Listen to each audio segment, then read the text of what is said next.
बैठे सभी वार्ड के जिम्मेदारान और इस वार्ड के बुजुर्ग दोस्तों और जहाँ तक मेरी आवाज जा रही है सभी मेरी पर्दा नदी माँ और बहनों, कुछ दिन से मैं इस वार्ड में सिलसिला देख रहा हूँ मीटिंगों का जो मुखालिफ पार्टियों की तरफ से हो रही है।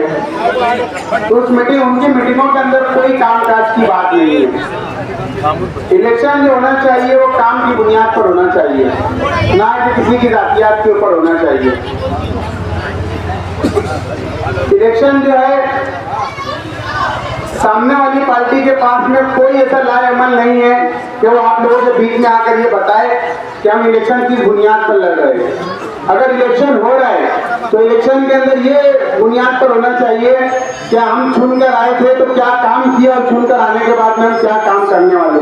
ऐसा ना होते हुए सिर्फ और सिर्फ इलेक्शन एक दूसरे की जातियात पर बोला जा रहा है, ये अच्छी बात नहीं है। आने वाले वक्त में जो हालात जो है बहुत ही संगीन होने वाले हैं, SIR जैसा कानून लगने वाला है। आपने देखा होगा कि पिछले दिनों किस तरीके से जन्म दाखिले के मामला हुए।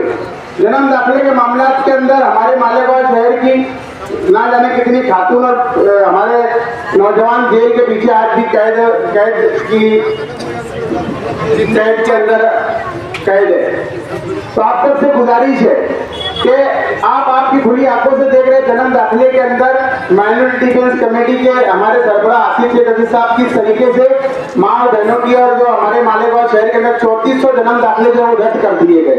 तो आने वाले वक्त में कारपोरेशन के इलेक्शन जो रोड कटर से हटकर हमको ये बात को ध्यान में रखते हुए आपको वोट देना है कि SIR जो लागू होने जा रहा है वो कोई मामूली कानून नहीं है। SIR जो है उसके अंदर आपके बच्चों के जन्म दाखिले से लेकर हर मामला के अंदर आपको बहुत सारी मुसीबत का सामना करना पड़ सकता है, जिसके लिए आसिफ शेख अजीज साहब ने अभी से ब्लू प्रिंट बना ली है कि किस तरीके से टेबल लगाकर आपके कागजात को दुरुस्त किया जा सकता है।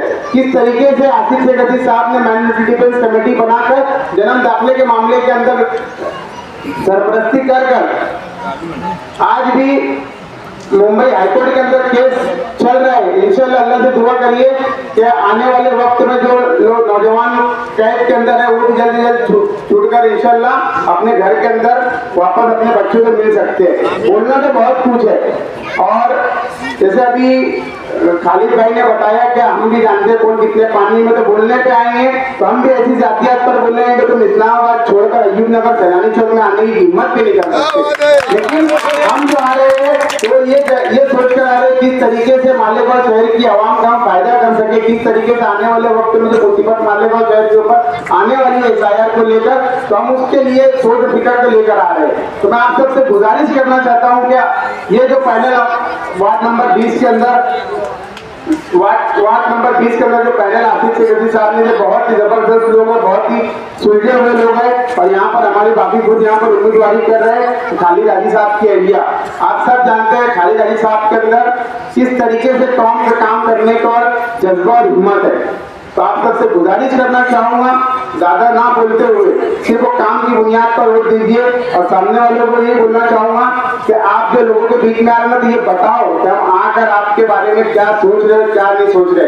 आप सिर्फ आकर जातियात पर बोल रहे हो, ये अच्छी बात नहीं है, ये बात तो बंद होना चाहिए। ये हरकत मैं इतना ही बोलूंगा कि आने वाली 15 तारीख को रिक्शा निशानी के ऊपर भरपूर वोट देकर कामयाब करिए। असल में मैं आज यहाँ पर नहीं आया, लेकिन जावेद भाई जो हमारे फ्रूट वाले जावेद भाई हमारे सब्जी वाले, मेरी तबीयत ठीक नहीं थी लेकिन फिर उनके बोलने के ऊपर मैं यहाँ पर आया हूँ। मैं अयूब नगर में गुलशन नगर डिपो के अंदर जुम्मा के दिन जलसा है इंशाल्लाह, वहाँ पर मैं अपनी तमाम बातें रखूंगा।